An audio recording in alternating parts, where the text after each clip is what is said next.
Good morning, everyone. Good afternoon, good evening. Paul Tranny here with the one and only Aaron Nace in the house. In the studio. Yes, we're so happy to have him here. You were here a couple years ago. Yeah, it's been 2 years. It's been too long, really. Too long, 2 years. Yes, it has been. So we're happy to have you back, man. This will be cool. I think we have a fun 3 days. It's all about Photoshop compositing.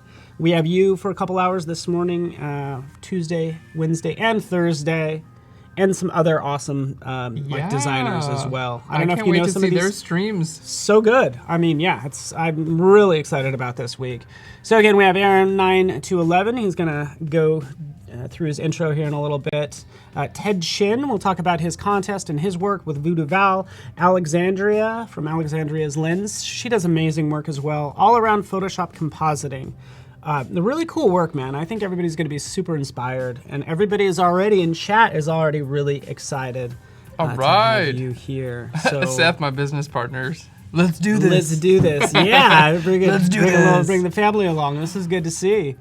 We also be doing some random giveaways as well. We'll do one in about 30 minutes. And then we have you'll see the challenge tab, or it might be called contest. Let's just take a look.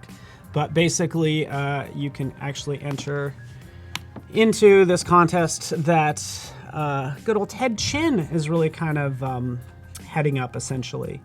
So it's the challenge tab.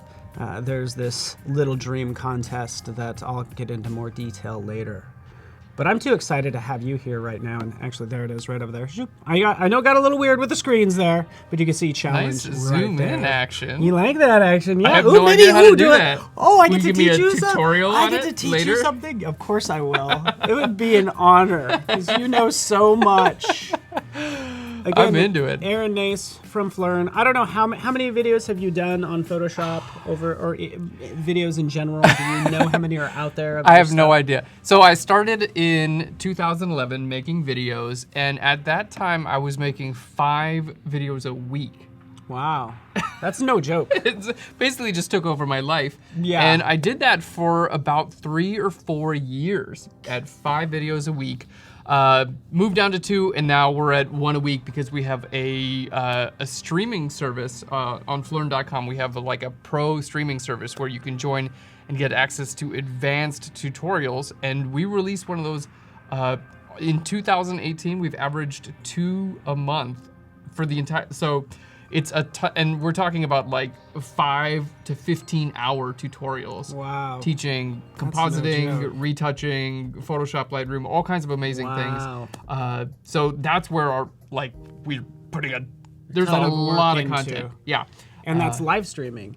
It's actually like a subscription service. So you pay like a monthly thing, kind of like you would Netflix or whatever, and you get unlimited access to any of the tutorials on PHLEARN Pro. It's amazing, and we've had a fantastic reception. Anyway, moving back to our free tutorials. Yeah. If I had to count, I'd say at this point probably 600 to 700 tutorials we've released for free on YouTube over the last few years. I don't know about chat, but who feels really lazy right now? I feel so lazy. I'm you are knocking out videos left and right. I do 1 or 2 of these other things that are 15 hours long. Wow. I'm really keep impressed. in mind that that's literally all I do. Yeah. Right? So still. I mean, honestly, back in the day, you weren't getting paid, really, right? When you first started out? No, I didn't earn $1 for, I would say, at least 18 months of doing, and we're talking, 50, 60 hours a week. It took a while. And then, when we first started making money through providing Photoshop tutorials, slow going. I mean, enough to support my rent and the water bills, and I was eating some really nice ramen at the time. But yeah, it was a slow growth. And now I gotta say, I'm the luckiest person ever. We have a fantastic team in Chicago.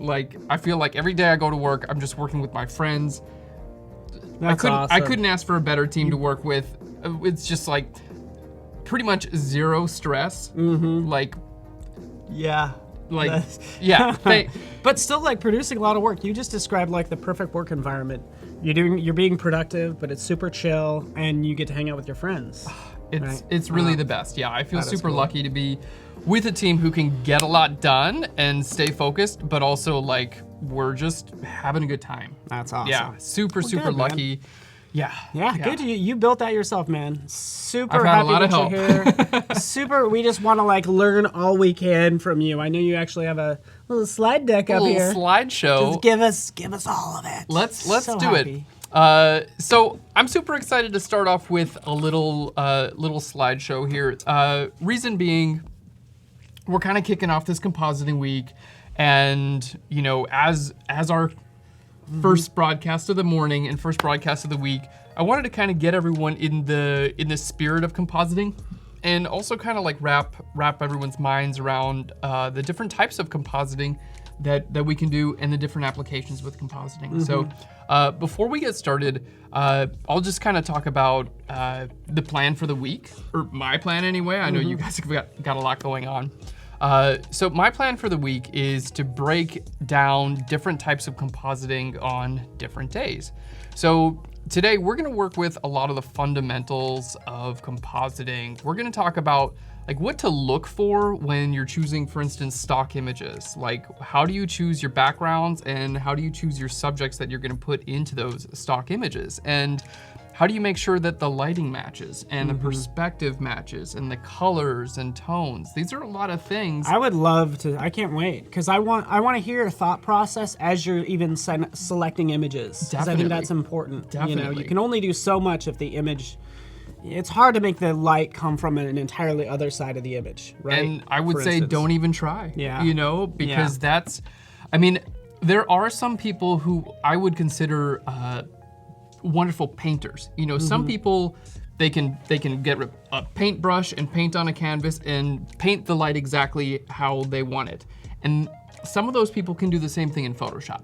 Okay. But if you don't have a traditional painting background, then trying to change light dramatically, like light direction. Let's say someone's lit from this side and you want to darken their face and have them lit from the other side. That's basically painting. Yeah. That's painting in Photoshop. So if you have a painting background, you're gonna find that you're gonna be able to do that. If you don't have a painting background, it's much easier to find images that are simply going to work better from the get-go. Yeah. Or if people are interested, you can also take your own pictures, which is kind of what that's the fun for me. That's my passion. Yeah, and I think that's huge. You get around any sort of copyright issues or any of that stuff. Like seriously, like Oh, yeah. because you might consider putting your new composite on as something and selling it, and the images you used might not, allow for that. Definitely. So you just know you have the rights to use that, and as long as you get a model release, in this case, there's like lots of things that go into that. I think Definitely. that people don't even think about.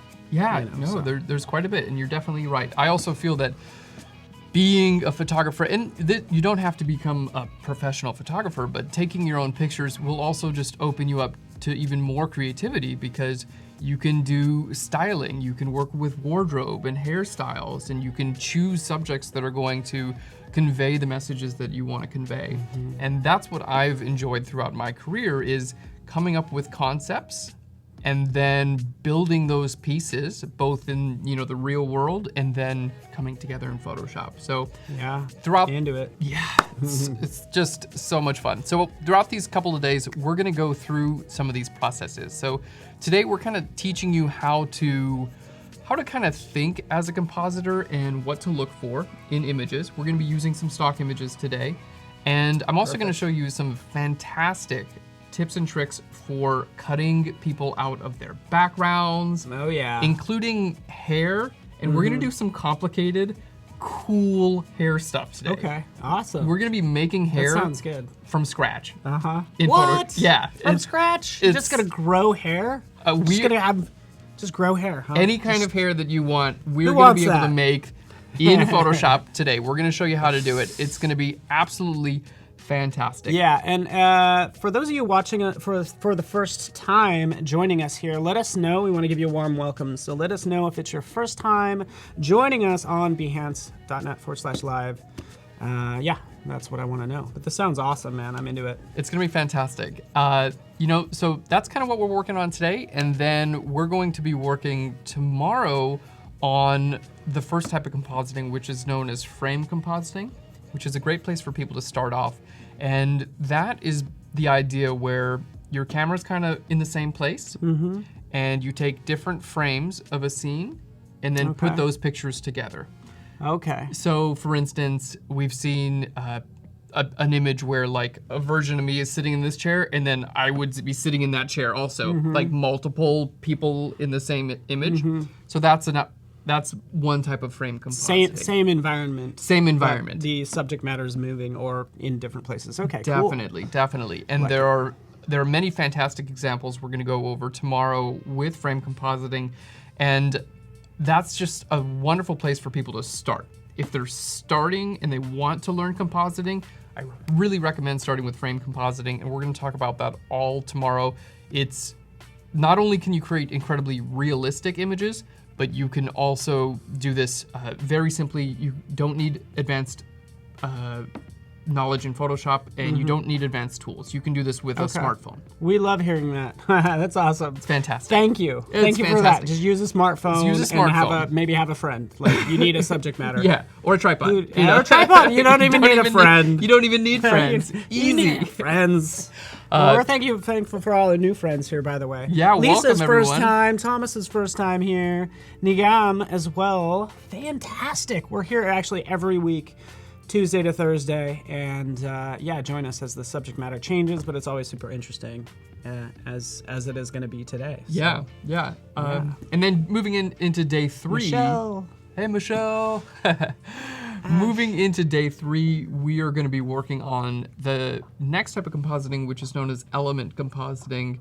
And this is the type of compositing where you take a picture of an Arctic tundra and a picture of your friend and put them together and make them look realistic. Okay. So taking elements from different places, whether it be your photos from around the world, a combination of stock photos, even using like 3D renderings, 3D animations, graphics, any type of element that you can possibly put together and making those look realistic. Yeah, that's perfect. And that kind of goes in with our challenge. Again, part of the challenge tab, Little Dream Contest. So you're kind of creating your own dream world, essentially. And again, you can use these different methods for doing so. Like today, I'm sure we might get into some select and mask, maybe. Yeah, we'll talk about select and mask. Talk about it. For sure. A lot of this. So content aware fill, you're basically making your own little dream world. But, again, kind of sounds like what you just described on Thursday. Sounds like exactly what I want to do with my life. Yeah, and where we want to live. So it is going to be really fun. We're actually going to review those in about an hour as well. So if you come up with something as part of this contest, send it through this link right down here. Bam, and we'll review those in about an hour. And in about 15 minutes, we're just going to do a random giveaway. Just because we can. We like giving away stuff. Fantastic. Hey, that's also if we go back to your slides, that looks like a composite like you were talking about on day 3. Yes, yeah, Right. This is an element composite. This, the image that we're looking at right now is actually a subject that I photographed in our studio, and then all of these cubes were rendered in Adobe Photoshop, and they are 3D objects. So What? yeah, we can do 3D in Photoshop. Yeah, and by the way, not to derail us, but we could also talk about Adobe Dimension, like later on day 3. 'Cause Definitely. That might be something that, I don't know how much you know about it, but that's also super easy for 3D, essentially. But you're not building anything in 3D. You're doing your rendering, setting up a world kind of sort of thing. And you're doing a lot of compositing, but that's for later. Yeah, fantastic. So yeah, 3D is, and I think in the next 10 to 15 years, I mean, it's already pretty prevalent, but as it gets easier to design and build and render, I think we're gonna see quite a bit of it, especially in the compositing world. Yeah. As a graphic designer, why aren't we using more 3D? Because it's too complex. We need a good 3D app that does what we want it to. Because what are you trying to do even when you add a drop shadow? Oh, that's exciting. You're simulating 3D. Yeah, Right? definitely. Who doesn't want to take it to the next level?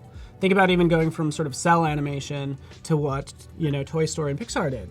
That's a big jump. That's a jump that I think is going to happen at some point, so. Yeah, no, I completely agree, and I'm excited to see where the software takes us. And I've done 3D animation. My background is actually in industrial design, And so we did a lot of 3D modeling when I was in school back in 2012, 2013, 14. Yeah. That doesn't even sound like that long ago. 2004. I jumped a decade. Whoa. I'm like, wait, I am older than that.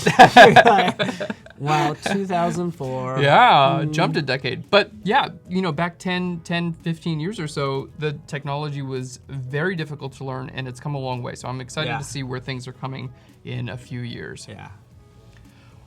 What do you say we get into our little presentation let's here? Let's dive in, man. Let's do it. So we're talking about the fundamentals of compositing, and for those of you who are not familiar with compositing or the different applications of compositing, just wanted to kind of go through a little slideshow here to kind of get everyone set and ready to go.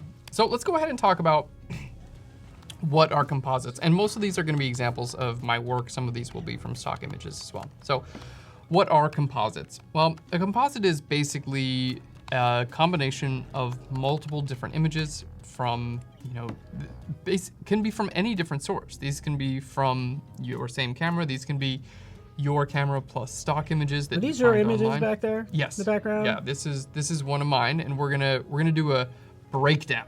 Oh, awesome. We're gonna show you how we built this image. This is called, this image behind us is called The Island of Morel. It's based on a little short story. So, little background, when I create my fantasy composite images, oftentimes I like to write little short stories about ideas or places that I want to exist in the world, or a lot of the times it's just me getting out my emotions. Maybe I'm struggling with something in life, I write a little story that kind of expresses that, and then usually I'll create an image based on that story.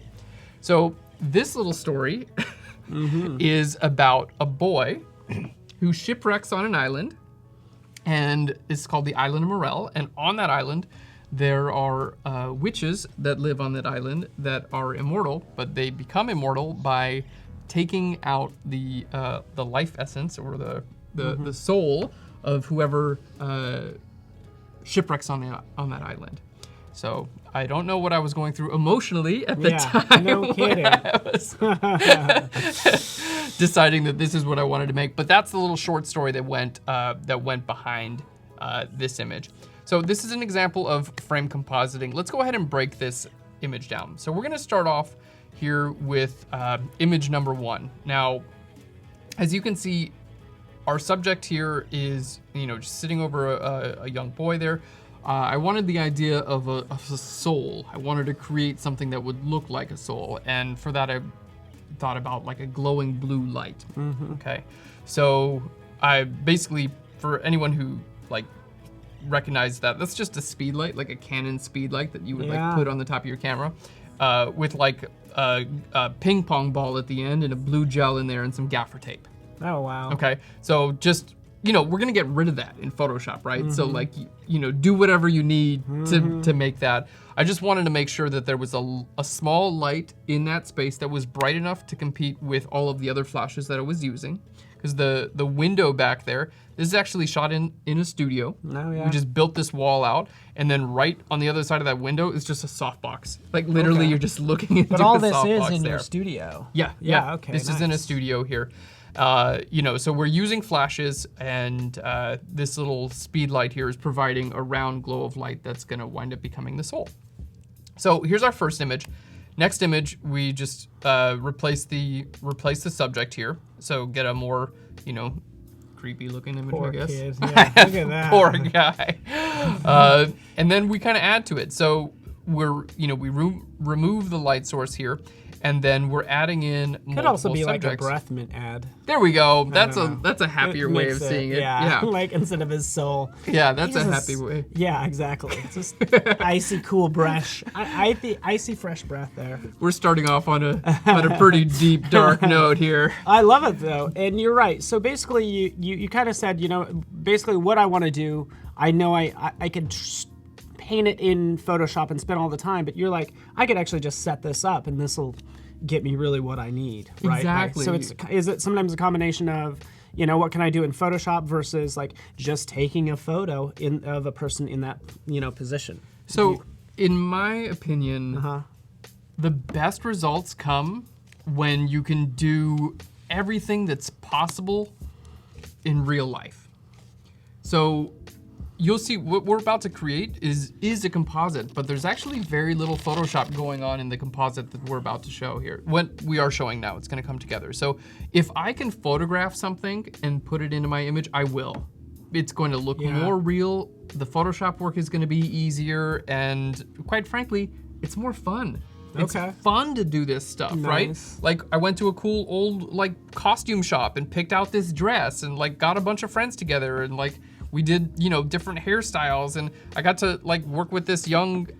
Oh yeah, I see. Sorry about that. Somebody asked if the second witch has 3 arms. Oh, that's a leg. Yeah. Okay. Good. Yeah. But good catch. On the windowsill. I could easily see myself doing that. You know, those you have those Photoshop screw ups. Oh yeah. Stuff like that. Like somebody always has an extra arm. Like here. Wait, what's that? Yeah, that's her leg. She's kind of being propped up. Her legs on the windowsill. But it's a lot of fun. I got to build this set, you know, get all this reclaimed lumber, and you know, you get to create this world in front of you, and then through the magic of Photoshop, through the magic of compositing, you can bring these things together and create something that you wouldn't have been able to do. Also, I wanted these the witches here on the island of Morel, I wanted them to all look the same. So we used the same subject. Oh, it's the same person. That's what Andrea was asking, if you use the same, it's the same witch, basically. It's the same person, in a different pose. Yeah, so we'll just go back here. You can see this is her, you know, over top of the boy. And then we have another pose where she's just slightly in a different place, right? Mm-hmm. And so you can kind of plan this out. You can kind of sketch it out. And then we have another version again of the same person in a different place, and then we have another version of her in the same place as well, kind of tying his arms up there. So let's go to our final version of the island of Morel. We've got, you know, 4 different versions of the same person, and we've removed the original light source, which was the ping pong ball. And now we just replaced it with a little Photoshop-y light element thing. Mm-hmm. Which is also magical, Which is awesome, thank you. I mean, just some Photoshop. You know how you do the Photoshop magic. Photoshop. No, we don't know how you do the Photoshop magic. To make that, I think that was a combination of custom brushes, images of galaxies that I put together and colored and things like that. And the thing that makes that like soul, that, you know, blue light, the thing that makes that look real is the fact that in the original images, there actually was a blue light shining there. Yeah. So you see the blue light here as a you know, magic looking thing, but that blue light is also being reflected on the faces of everyone in the scene. Yeah. So these are the things, you know, and when you look at this photograph, almost all of this photograph, this is just a photograph. It's multiple photographs put together. The only thing in here that's like Photoshop-y is like that little soul area right there in the middle. Yeah. Not only that, but the camera didn't move for any of these images. And the compositing work is relatively simple. It's just a little bit of masking. Well, yeah, I know. I still think it, because you still had to bring in all those different witches. So you did have to do, like, cut out the background for each one. Yeah, is that right? Yeah, some background cut out. But I see what you're saying. Like, if the camera's stationary, background stationary, makes it really easy. I mean, everything is pretty easy, because you don't have to worry about the background being different for each one of the witches. Definitely. You don't have to match your lighting. You don't have to match your perspective. You don't have to try to match camera angle. There's a lot that you don't have to worry about. Yeah. All you gotta do is cut people out. Yeah. And that makes it much easier. Wouldn't you say that? I feel like that's like 90% of compositing. Not really, but do you find yourself cutting out things a lot when you're compositing? Definitely, yeah. So that's a big part selections and masks and things like that. So, definitely. Okay, cool. Definitely. We have people are loving it. Kath loves it. Fantastic. People are probably wondering, is the boy okay? He's fine. Boy's he's all right. happy. He had an absolute blast on this photo shoot. His parents were there. They were loving it. We made it very clear that this is all just for fantasy and for fun, and he had a fantastic time. Oh, good. Someone asked about the boy's skin, how to make it look plasticky. That's baby oil. Okay. it's a kind of a trick of the trade with photographers. You can put baby oil on people's skin and it'll look. I do that when I photograph athletes quite a bit. Makes it look like they're sweaty and kind of like just glistening and just like, oh, look at these rippling muscles. Exactly. Right. Yeah, photographs of myself. That's all you. Is that all you need to do? Just like, hey, if you want to like get in shape, you just rub baby oil all over yourself. Like, look at, I'm ripped now. No, you're just shiny. Couldn't be easier. So here's an example of compositing, and this is an example of what we call frame compositing, which we're going to talk about in greater depth tomorrow. Cool. So moving on here, let's talk about some of the applications of compositing. We'll go through these relatively quickly. I think I'm hiding one of those. There we go. Art. There we go. Brilliant. So a lot of different applications for compositing. We're just going to go through them here. This is conceptual photography. One of my favorite applications for compositing is conceptual photography. Again, I love to create things that don't exist in this world that I'd like to see. This is an image called Baxter, in which I wanted to do kind of like a Calvin and Hobbes homage. You know, like a young boy goes to sleep at night, and then his imaginary friend or his stuffed animal friend comes alive, and they go on adventures together. Nice. So for this, again, we cast a young guy here.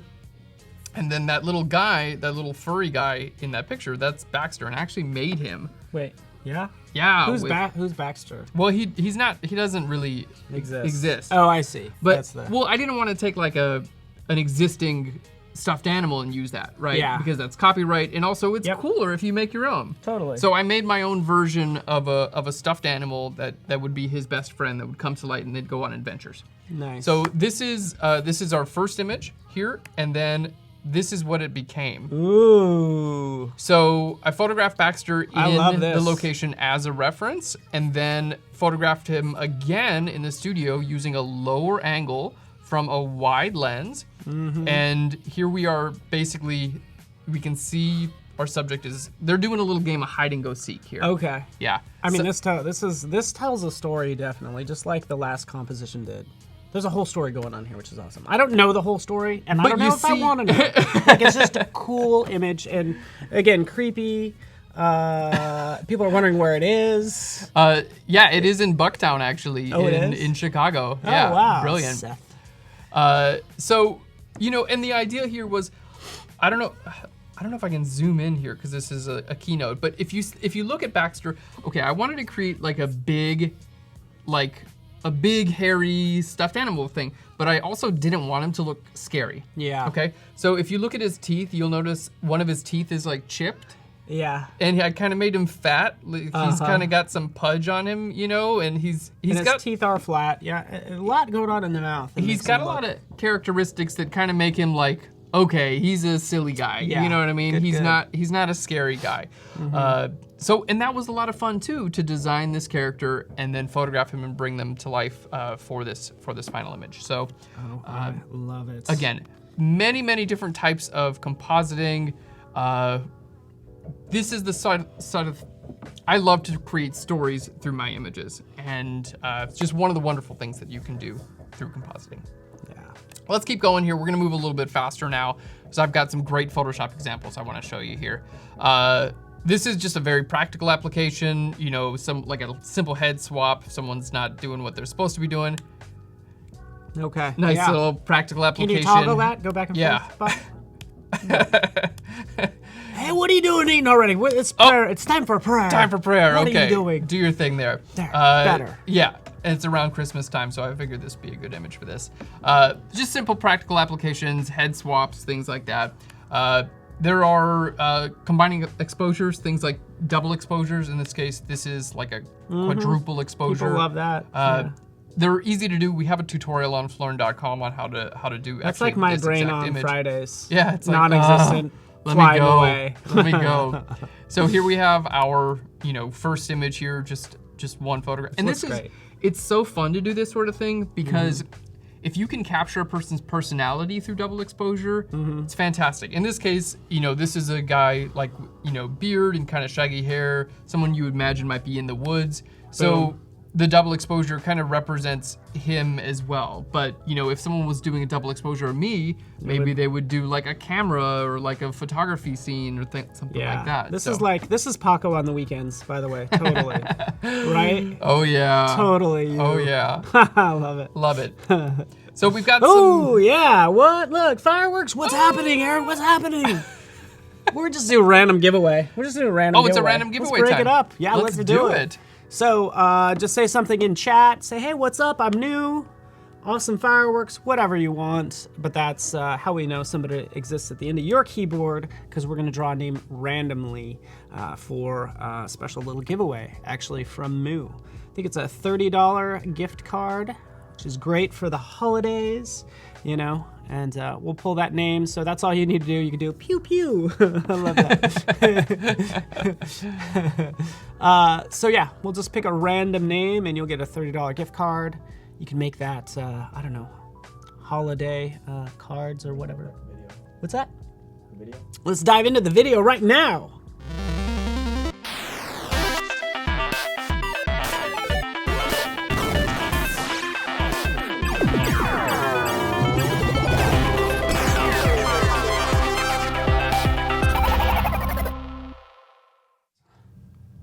Welcome back, everyone. That's the fancy video that says, hey, you know what? Enter to win, or at least for a chance to win. Now you could really see chat moving, by the way. I'm loving it. I'm in. So yeah, easiest way to potentially win a $30 Moo gift card. Just in time for the holidays. Make something, do a Photoshop composite. You can have it printed up. Postcards, send them to your friends. I know, so I do have a friend in Denver. She's a photographer. She doesn't have a family or anything, so she poses with mannequins, and she prints out holiday cards as if here's my family, and they're all mannequins. And it's fantastic. So funny. Like the scene, like your last photo, but mannequins. Like she's serving dinner to mannequins. It's so That's funny. Hilarious. Yeah, it's so clever. Where did she get like a pile of mannequins? I don't know. I don't know where she got. It's where she lives with them, actually. Right? Yeah. I mean, it's very weird when you know the full. Large. Like she doesn't mean it as a joke. No, I'm just joking. I don't know where she got them, but I do know our winner is Brandon Horn. Congrats, Brandon. Congratulations, Brandon. You are the proud winner. I love these graphics, by the way. They're kind of brilliant. Kind of brilliant they are. On point with the design and everything. So congratulations, Brandon. You're the proud winner of a Moo gift card. We'll contact you through Behance. And again, I love Moo because you can do pretty much anything you want with their cards, as is shown on this slide here. If you're doing business cards and stuff like that, I just like that they're different. And you can put different images on every card too. Yeah, that's pretty cool. Yeah, right? Like have a different design on the back, like Adobe does. Our business cards are like that. Okay, yeah, right on. Show them to you. I do that too when I go to conferences and events, things like that. I'll put a bunch of my different images on the back, and then I'll hand them out with the images forward and say, pick your image. Oh, nice. People get to choose their image. I love Moo. Very cool. All right, yeah. Paul Ostrom's here. Since Paul's here, we can begin now. All right, Paul's here. All right, good Nace deal. for president. I've seen that a couple times, I'm not gonna lie. It's RGG EDU. It's Gary. Thanks, oh, you knew Gary? Yeah, yeah. Oh, that's even more of a promotion. The fact that they know you, too. Like, there's another thing if they get to know you and they're like, no. This guy, I don't think so. That's cool, though. Well, good to have your friends here. It's fantastic. Thank you so much for joining us. Let's get into a couple more applications for compositing. I'm gonna move through this a little bit quicker because I wanna show you guys some fantastic things in Photoshop. So obviously we have super practical applications here, just taking a picture of a space. This is interior designers, interior architects, anyone who's doing any type of layout, or just if you wanna see what a piece of art might look like on your wall, taking a picture of something and then doing a quick mock-up of an internal space. We've done tutorials in the past on how to change your wall color in Photoshop. So if you're thinking about painting your walls, you can just take a picture of your house and then change the color in Photoshop. It's very easy to do, but it's just a good tip for anyone who's wanting to use Photoshop compositing more as like a practical tool around the house type of thing. I just want to present some different options. You know, I love to do fantasy composites, you know, that are like kind of storytelling adventures. But there are many more applications if that's not necessarily what you want to do with compositing. And this subtlety is also hard to pull off. You know, just even putting this simple picture on the wall. You know what I'm saying? You could easily overdo it and say, hey, I'm a drop shadow. You know, I can easily see somebody doing that. Like, it's a drop shadow, I'm all on the wall. No, calm down. Subtlety is key in some of these cases. I will say something that, a little tip here, when you are gonna put something on the wall, like in this case, you can see we just put this picture frame on the wall. A little tip in Photoshop, you can actually, now you have the ability to add multiple drop shadows. This is a newer addition to Photoshop within the last year and a half to 2 years. So I would recommend creating multiple drop shadows. Anytime you're gonna do a drop shadow, create a drop shadow that's like a dense drop shadow that's close to the object, and then create at least one more that's less dense and a little bit farther.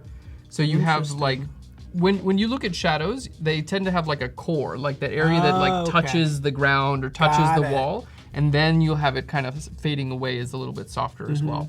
So using multiple drop shadows can help.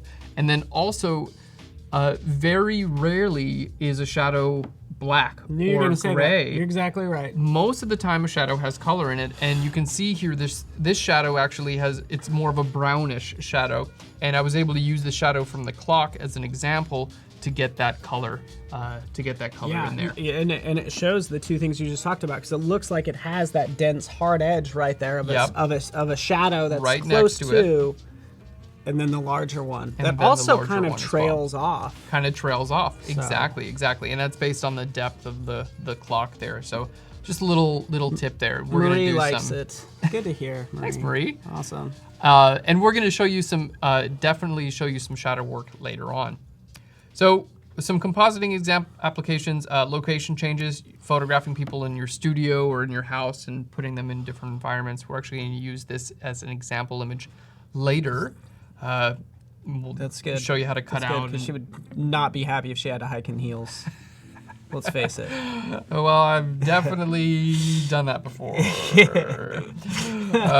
Yeah, and that's another fun part of this work is you can do things that would never be acceptable otherwise. Like hiking in heels. Like hiking in heels, or hiking in boots and then changing in the heels right before the shoot. Yeah, that's a little bit more. That's a little kinder. But we didn't think that far ahead. No, I'm just joking. We've got some like just general fine art applications here. I mean, I made this out of stock images, so I don't know that I would qualify it personally as fine art, but I saw a series of floating houses a few years ago on the internet that I absolutely loved, and I always wanted to make one, so I made one here with, you know, a couple stock images. Birds are always just smashing into your windows. And they're like, get out of here! Birds. They're like, what? They're like, what's this house doing up here? This makes no sense. And then we have some like print and web layout, you know, so taking an image like this and then turning it into like a, you know, magazine cover or something like that. Obviously, super basic, but these are just different types of applications, or different applications. So a couple different types of composites, and we're gonna go through these over the next couple days, but frame compositing, element and exposure compositing. Frame compositing exists taking multiple frames from the same environment and then combining those together. So this is one example. This is an image called The Flood that I made a few years ago, and we actually, again, it was based out of a story, but to create this image, we actually flooded an abandoned building. Oh, good job. So it's real. And an example, again, of, you know, doing something that may look super Photoshoppy, but we actually did it for real. So here are some of the images that we used to get the flood. You can even see on the bottom right there. Cameras are reversed there. Bottom right. That's just a trash can full of water. There we go. Oh, you just moved us? Oh, I'm loving this technology. You didn't have to do that. Magic. That's the magic of Paco. That's just a giant trash can filled and that's with that's water. what you were okay, got it. Yeah, so we did quite a few. We filled at the top of the steps. We had, you know, one of those like giant trash cans, like the big round ones. We filled that with water and dumped it down the stairs, and then we used a smaller trash can to kind of like fill in some areas. So you can see we've got multiple different frames here.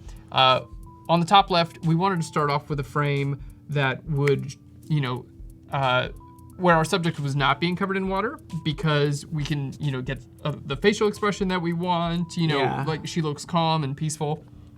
So once we start adding water into this mix, things change a little bit, right? So moving on to like bringing these together, we have our base or our plate for our background here.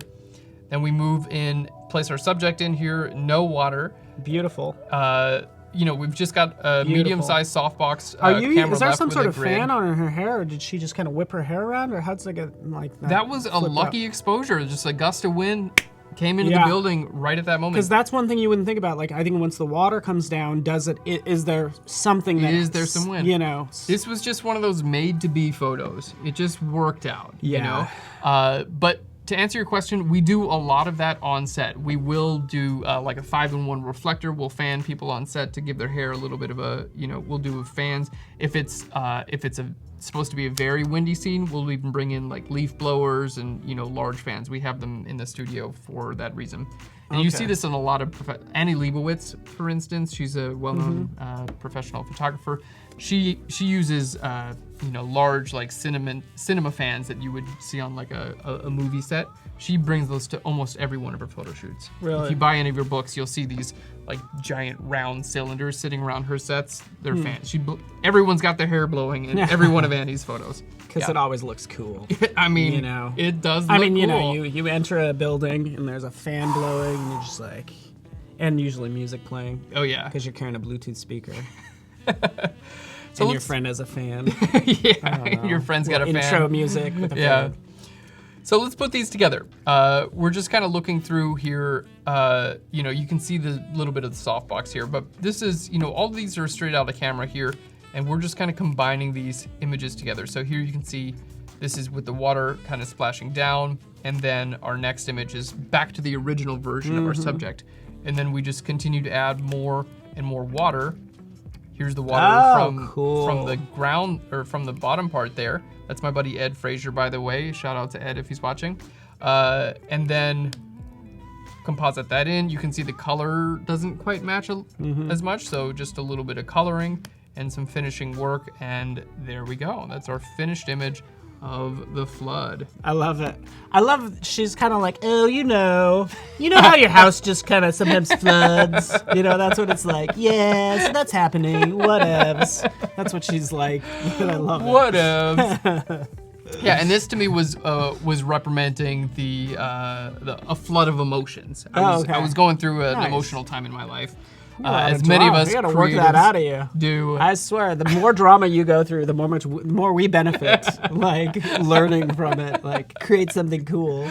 Yeah, definitely a great tool to kind of work through anything that you're, you know, kind of need to work through in life. Yeah, it looks really good. So this is another image of frame compositing. This is actually an image called Rebirth. The subject, I wanted someone hanging from their hair from the ceiling.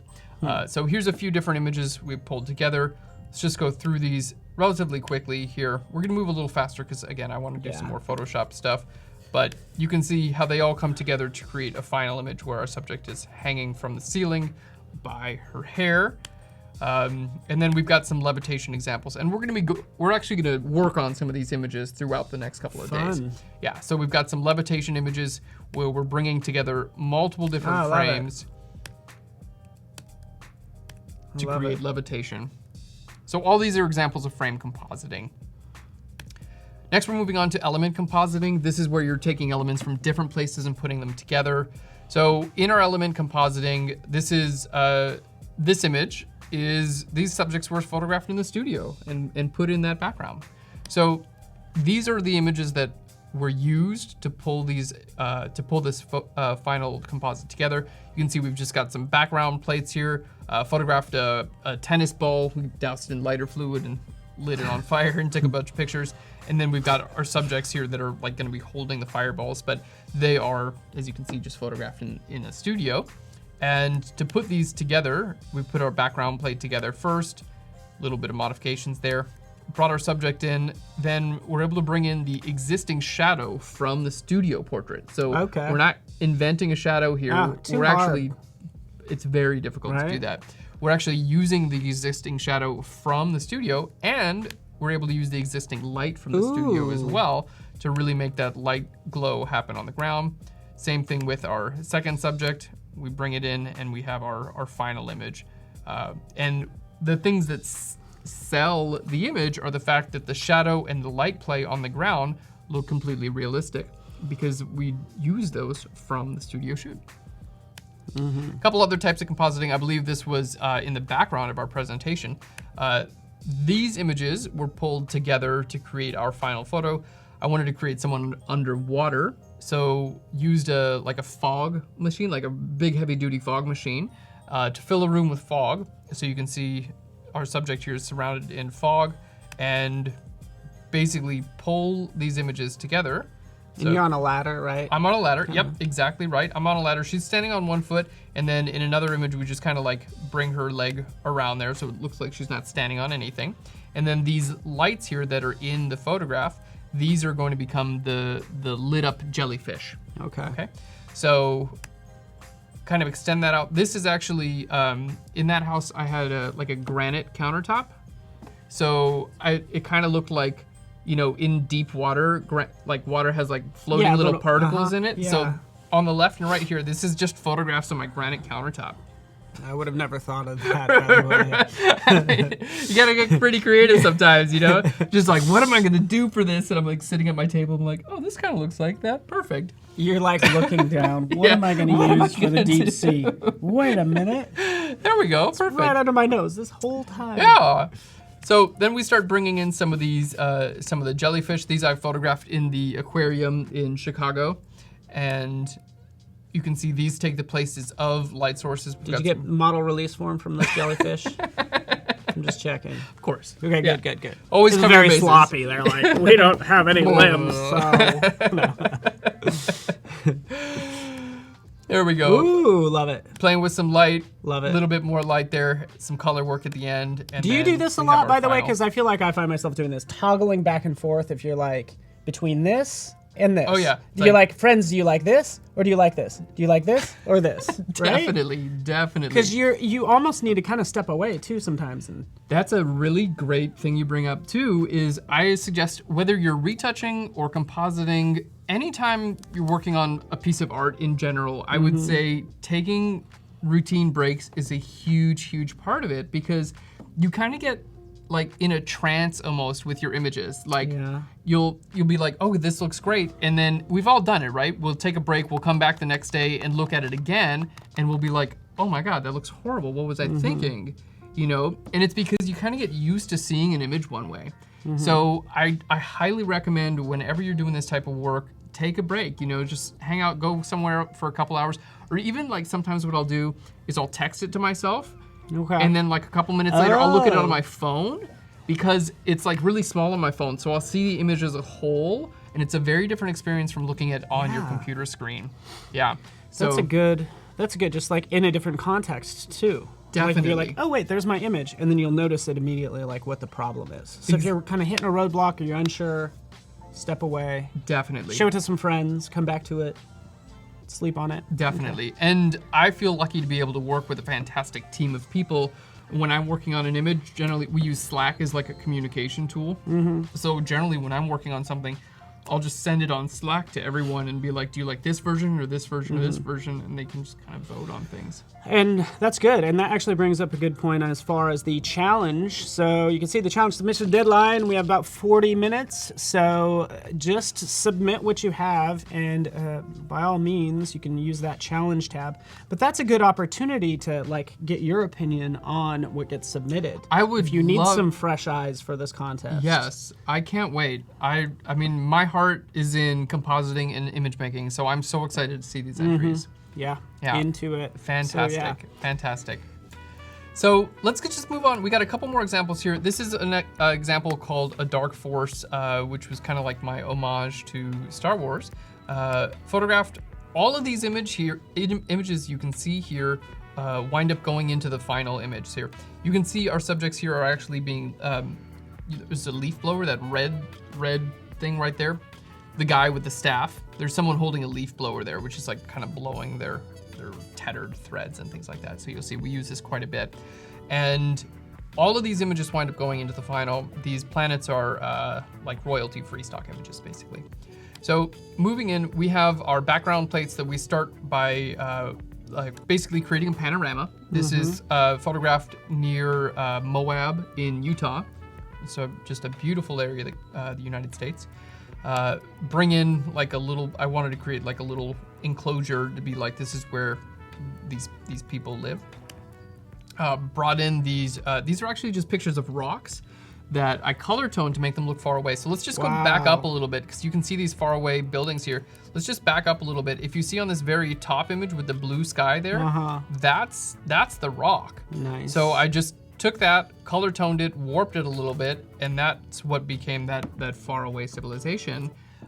Then took images of skyscrapers in Chicago, used screen blending mode in Photoshop to create the lights, and then just did those little light towers. So now we've got a civilization built into rocks, with some like outposts and things like that far away.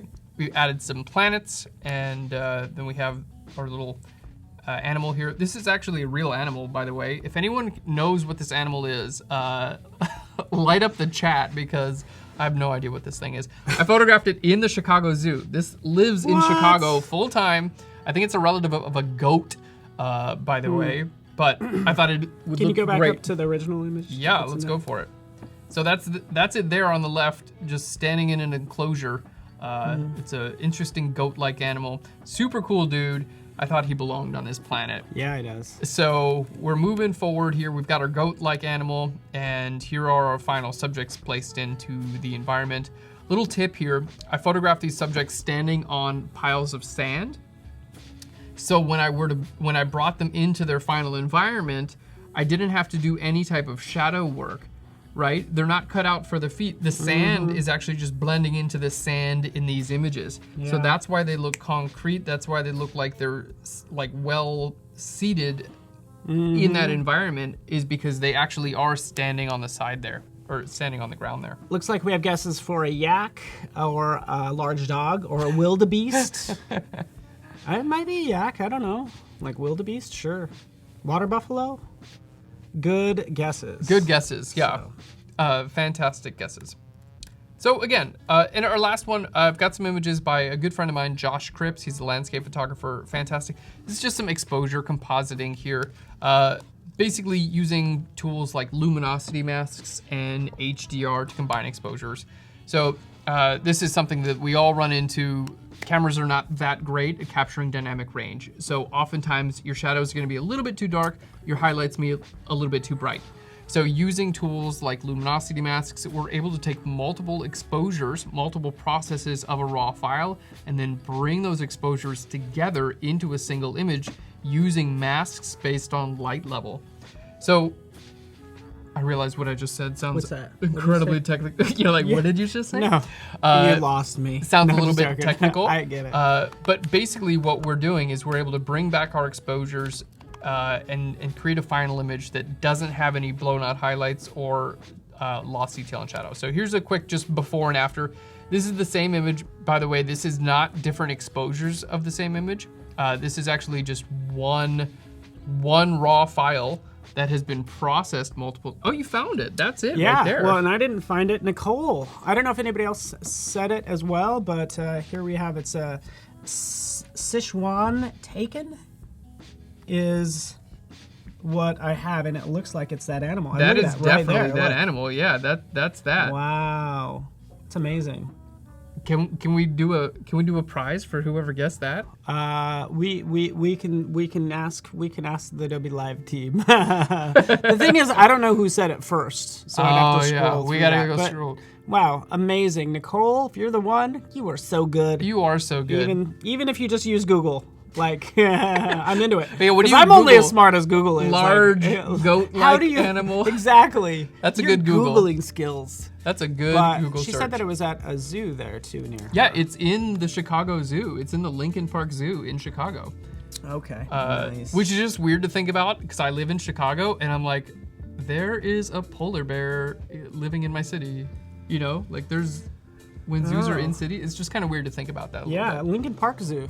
That's where it's at as well. So yeah, good call, Nicole. You are the best, and yes, we appreciate you. And Also Aaron, so got lots of shout outs to you. Fantastic. Well, I do have a little more presentation, but I kind of want to just get into Photoshop. Let's just do it. Because you know what? You guys are here for some Photoshop, so let's just show you, some Photoshop. We've got so many fantastic tools and techniques that we're gonna go over, and I just want to make sure we have the time to actually show these things. So our first example. So go ahead. Okay, our first example, I want to basically show you guys a fantastic method for matching perspective and scale in a composite image. Because when you're pulling different stock images from online, which I know a lot of us are going to be working with composites, we're going to use stock images, especially to kind of start and like learn what we're doing. There are a lot of things that we want to match, okay? We want to match our lighting, we want to match perspective, we want to match, angles, and we want to match scale as well. So I'm going to give you some fantastic tips that you can use on any image to help you match. This is going to be on perspective and scale. Okay. We'll work on lighting and things like that in just a second.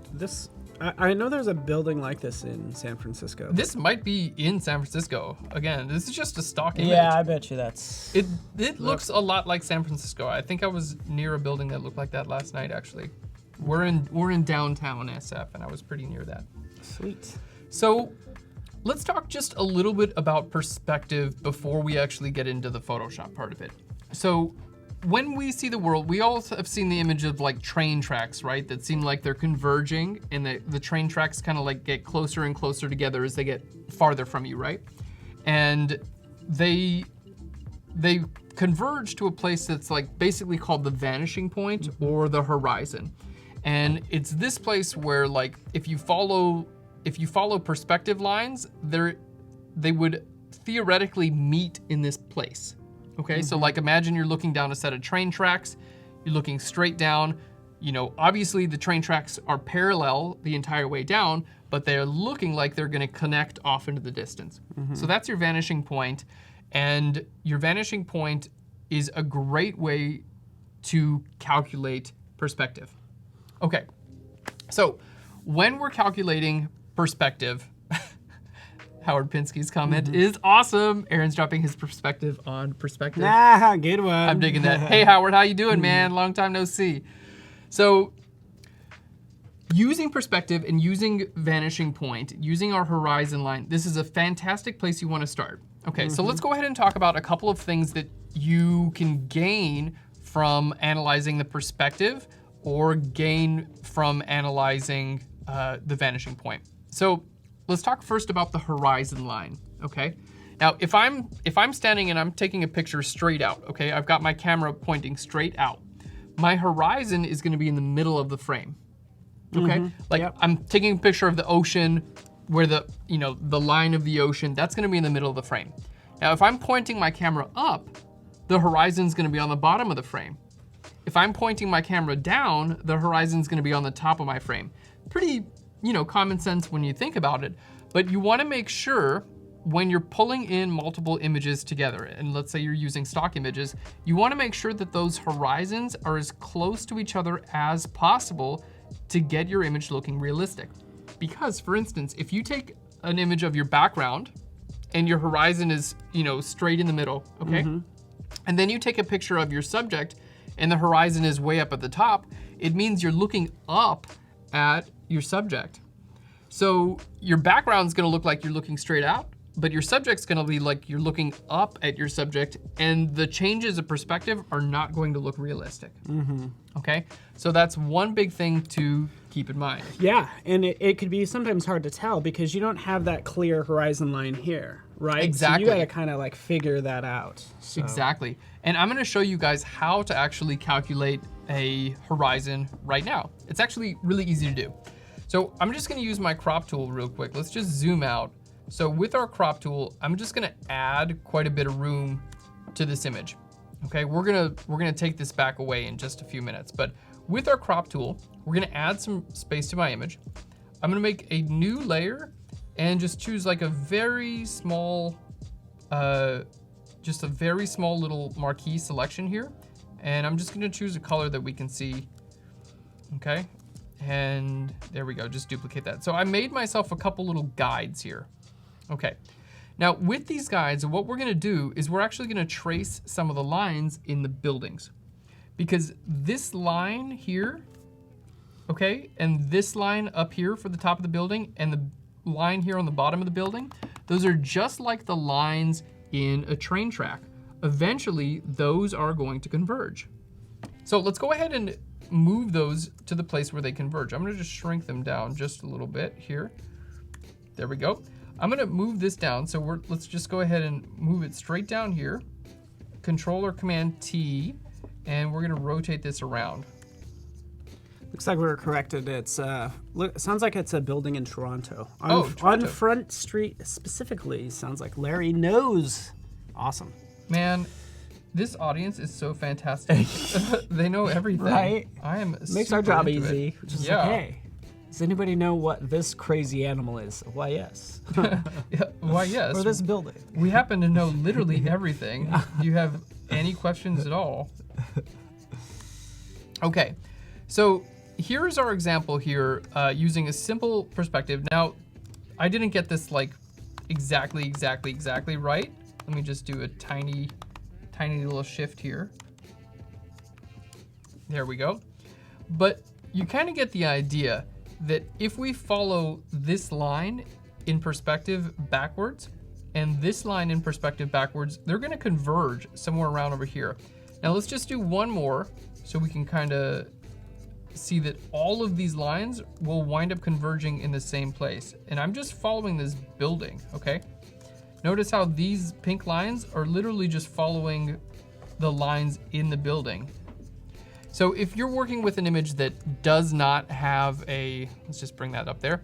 If you're working with an image that does not have a clear horizon, like, you know, a picture of the ocean, you know where the horizon is, right? It's the top of the ocean.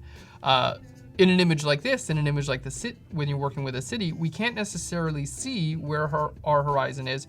So we can calculate it using these tools. So let's just bring that right up to there.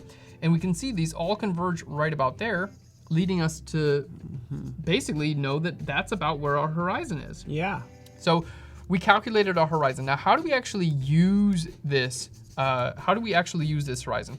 So I'm gonna hit Control or Command R real quick, and then I'm just gonna click and drag from the top down to create myself a guide. Okay, so these guides are in Photoshop can just kind of help you you know, move things and navigate things, and you can bring them in from the left or the right to bring, you know, just a straight line in there. You can also just create a straight line with a marquee tool and bring that guide in as well. Now let's go ahead and group these together. Let me get into the practical uses of why you would actually want to do this. So I'm gonna grab my crop tool again. We're just going to crop back into our image. How are you moving the anchor point for the lines? Oh, so for the anchor point, you can... It's just in the center, right? Yeah, well, the new Photoshop CC 2019, you have to activate the anchor point. So if you use your move tool, I am actually not. This computer is using CC 2018, but with CC 2019, when you use your move tool, there'll be a little button up here on the top left, and just click that, and that'll show your anchor point. And that update's very recent. Turned that off for whatever reason. I'm not sure why. I think it was confusing people. Okay. Like, why is that there? You know? Yeah. Yeah. CC 2019 has a couple of those updates that, for longtime Photoshop users, it might take a little bit of getting used to.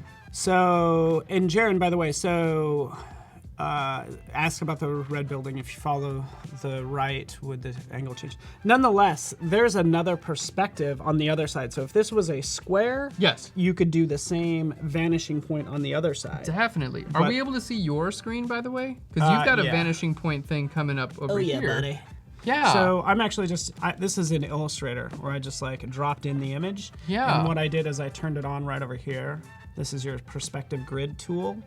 Why don't Photoshop have that? Yeah, well, that's... I was so that's surprised what I was didn't even wondering. use proper English just then.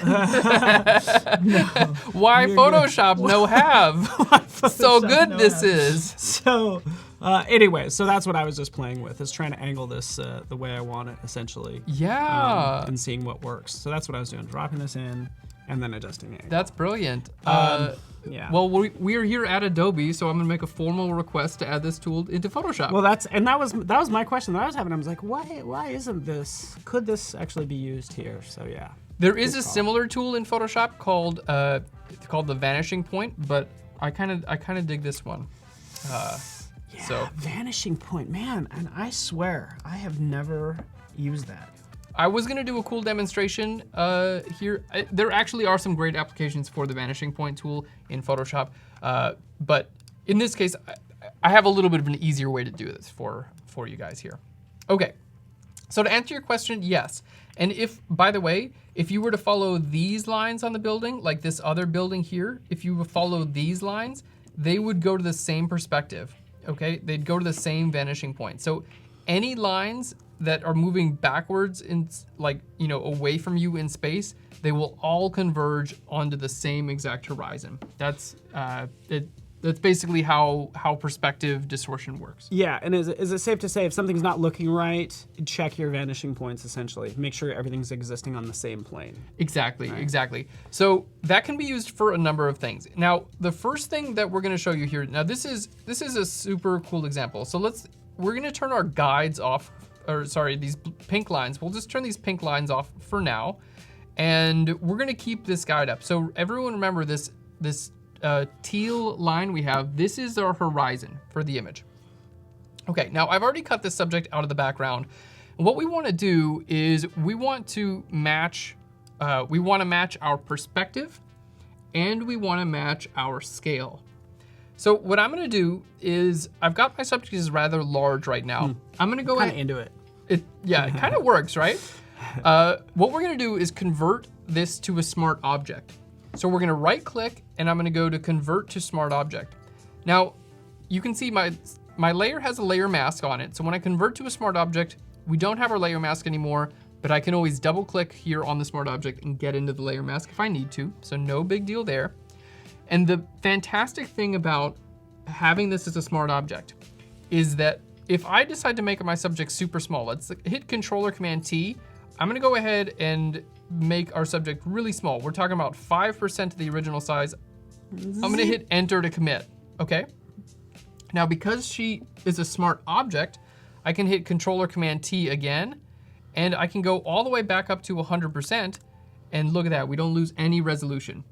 So anytime you're going to be changing the scale of an object in Photoshop, it's a fantastic idea to first convert to a smart object because you won't lose resolution. And I think a lot of people know that, but for the one person who doesn't, life this changer. was life changer. Yeah, totally. Life changer.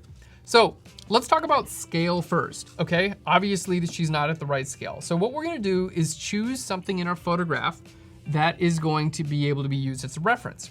So if you have a doorway, or a street sign, or something where you have a car, you have a relative idea of how large that object is in real life, you can scale your subject to that. So let's go ahead and start here. I'm gonna scale our subject down. We're gonna zoom in, and I'm gonna put her kind of standing right next to this little street sign here, right? She shouldn't be larger than that street sign. You know, something right about there is probably about right.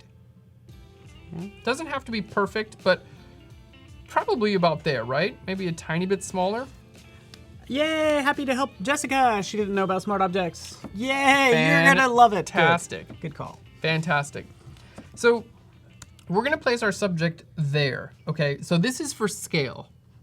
Now, what I'm about to show you is just so cool. I am so excited about what I'm about to show you because we have our subject scaled properly.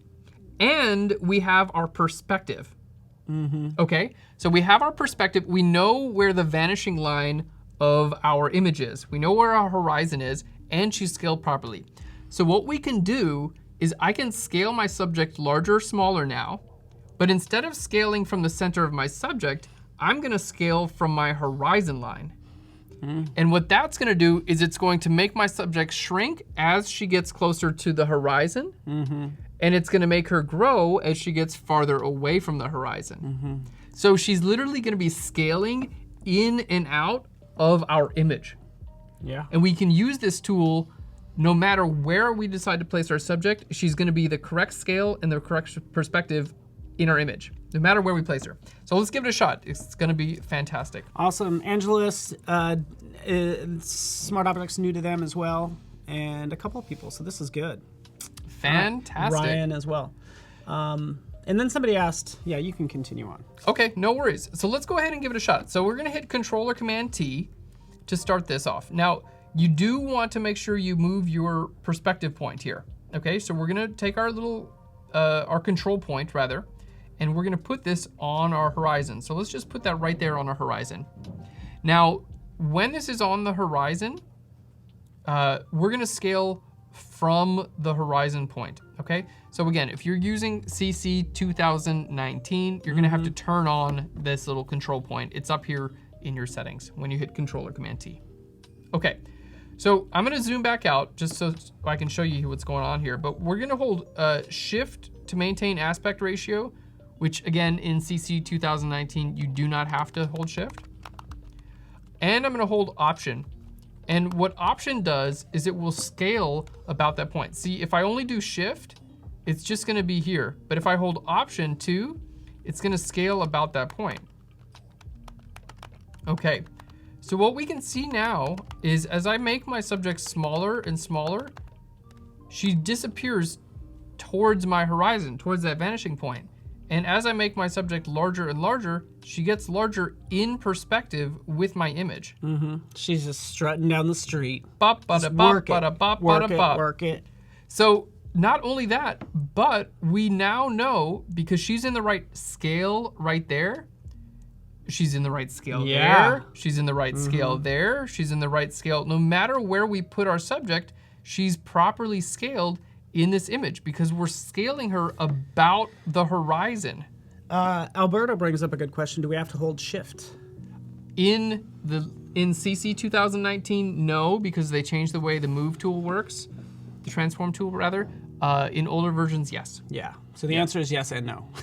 Yeah, the answer is yes and no. And then somebody also asked earlier, like if this was a studio shot, like if you knew you were gonna take this shot and put her in this environment, like it would be helpful if you had a reference point, like whether it was a mat on the floor that gave you some lines maybe or something? Definitely, definitely. Yeah. I highly suggest shooting with reference points. And the other thing, and we'll talk about this a little bit more in the future, but there are some tools that you can use when you're photographing your own subjects to make this easier. For instance, I recommend shooting at the same focal length. If your background is shot with a 35mm lens, you want to make sure you're photographing your subject at a 35mm lens as well. Yeah. So as many things you can stay consistent. Now, let's go ahead and finish this example up because I think it's such a helper. Let's make our subject larger and smaller. Now, the other thing that we want to keep in mind is that if my subject is closer or farther away from the camera, they're going to change in size, right? Farther away, they're gonna be smaller. Closer, they're gonna be closer, they're gonna be larger. However, if my subject moves to the left or the right, they don't change in size. Yeah. Right? Yeah. So what that means is once I figure out where my subject is gonna be, again, closer or farther away, I can move them to the left or the right now just by holding down Shift, and wherever they are in the frame, because they're the same distance from the focal plane of the camera, wherever they are still going to be in the right place. So again, I scaled our subject with this pole, the little street sign there. I made her larger. Now she's properly sized in this image, and then I can place her anywhere we want, to the left or the right, and she's gonna be in the proper scale, in the proper perspective for this image. Isn't that fantastic? Yeah, no, and the fact is, you know the fundamentals of perspective, right? Which is something that you learn along the way, probably like art school or whatever the case may be. You know that you can move them to the left or right and still not break that perspective, which is good. Exactly. It gets probably a little trickier, like if you're dealing with like a building and then, and I think that stuff gets kind of a little more tricky. Like if it was a block of something, moving it to the left or right might change the perspective of it, right? Oh, definitely. So. That That is a good case. With a person, it is a little bit easier. You're definitely right. But yes, if you move a building more to the left, you're going to see more of the right side of the building. And as long as you have that vanishing point, you're able to figure that out, right? Just draw a line. That's a fantastic point. So in one of the images, let's just pop back to my keynote real quick, because this is actually one of the images that displays that really well. This is an image where I wanted to create a shotgun blast, like shooting a person out of a window. Oh yeah, this is good time. This is good times here, huh? Oh like, yeah, somebody's having a bad day. Oh yeah. So really fun image to do. I had an absolute blast. But if you see the outside, sorry, nice. If you see the buildings on the outside, okay, those buildings, you can see how they have a vanishing point too, right? They are like the line. I can't show my cursor here, but the lines in the building, the horizontal lines, those will converge to a horizon point, right? And depending on if you use a wide angle lens, you'll have a really like large convergence. It'll be really big towards you and then seem like it gets really small quickly. Yeah. Whereas if you use a telephoto lens, that convergence isn't gonna happen as fast. So that's another reason I highly recommend having the same focal length for your subject and the background. Now for this, the image on the right here, that's an image of New York City. It was a stock photograph, okay? What I did, that image was actually a completely different perspective. So I calculated the perspective of the room using that ground line in the room, and then also the line on the ceiling, which is not included in this photo. I calculated the perspective of the room and the camera angle, and then warped the image on the outside so it would follow the same perspective lines, so it would look like that image on the right-hand side. So it would look like I'm looking outside of that building. And that's all because we're able to calculate the perspective and then match it from one image to another. So the applications are very wide, and you can get so much out of learning how to calculate and manipulate perspective in Photoshop. Yeah, that's really good, and it works out fine, and it's good. I think a lot of people are kind of echoing what you're talking about with this perspective, a wide angle versus a telephoto is what obviously like makes this work. Definitely. And by the way, so somebody also mentioned about the contest. Yeah, we're going to be reviewing designs in 12 minutes, but you're going to be with us here tomorrow as well. The contest we're talking about goes till the 10th, so you have time to submit for that contest, but obviously if you want Aaron to review something, you get it in within 12 minutes or tomorrow. But we have a full day today of awesome designers, so submit your work all day today and tomorrow, and we will review it. So that's the plan. Fantastic, fantastic. 12 minutes is enough time to create an incredible composite. Yeah, for you, Aaron. You're so fancy and fast with your quick masking. But you can, yeah. Well, I cut this person out ahead of time. So we're doing a cooking show mentality here, where all the hard work, all the tedious work rather, is done ahead of time. So that was our example on calculating perspective and scale. And I hope you enjoyed that. There's some really great take-homes that you can use on any one of your composites. Now, our next example, this is gonna be fantastic. We're gonna work on matching color and light. So let's go ahead and take a look at our background image. Now, you may remember this from our little PowerPoint presentation earlier. So, color and light. Now, we're gonna start off with this image. We're gonna go ahead and calculate our perspective just like we did on the image before, okay?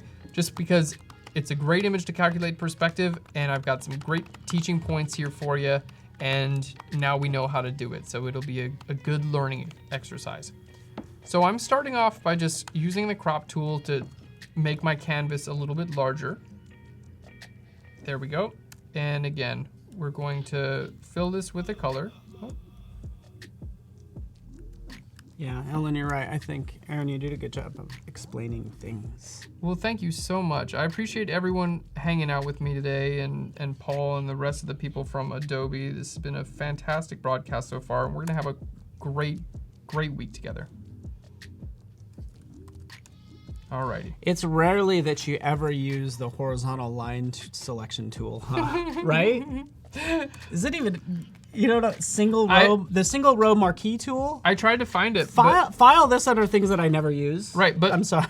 I don't even have it anymore. Maybe they put it in here. Yeah, they moved it. The Oh, single there's row marquee tool. This would actually be a fantastic use for this single. You know what? I think I'm gonna use this. But it might be a little too thin is the only thing, because it just does 1 pixel, and you kind of wanted more than that. Kind of. Or yeah, by all means, use it. You know what? It is a little bit. You're right. It's a little bit too thin. I wanted to use it for the first time ever in my career. Still didn't use it. Oh, your one chance. Oh, you're not going to see that moment for another 10 years. Let's go ahead and calculate the perspective. Now, here, it's a little bit easier, right? Because these leading lines take us right back to the horizon. So let's go ahead and follow these around. So we'll hit Control or Command T. There we go. Kind of take us back there, and then this other point here, we'll do the same thing. This is a great trail. Like, this is awesome. Right? It's like a very magical. Yeah, when I go there. Yeah, just as long as you don't have to hike there in heels. There's a pretty slim chance that I'll be hiking there in heels, but you never know. It's like, oh, you want to go hiking? All right, time to get on my hiking heels on. Come on, let's do this. You never know. You never know when it's selfie time. I've gone through many phases in my life. I wouldn't be surprised if heels weren't one of them in the future. Okay, so there we go. We calculated our perspective using this path to find our horizon, which is going to be right about there. So let's hit Control or Command R for our rulers, and then I'm going to click and drag from the top down to bring my horizon. There we are. Now, when you're working with photos like this, where there's nature photos and things like that, you don't have to get your horizon as correct, because sometimes it can be difficult to calculate your horizon if you don't have much information to calculate. But in those cases, you can kind of just guess, and that's going to be better than doing nothing at all. Okay, good deal. So we have our horizon now.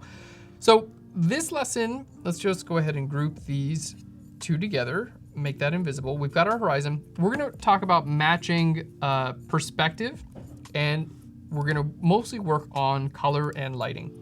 So let's go ahead and bring our first subject in here. Now, anytime I start a composite in Photoshop and I'm working with stock images just like this, or even if I'm doing my own photo shoots, I always do a rough composite to start, okay? This happens during a photo shoot. By the way, pro tip here, for anyone who's doing their own photo shoots and they plan on doing composites, if at all possible, if you're doing this on location, bring a laptop with you. If you're doing it on the studio, work on a computer in your studio. If at all possible, during that photo shoot, do a very rough composite. Just cut your subject out as quickly and roughly as possible and try to put them in that background just to get an idea, is this gonna work?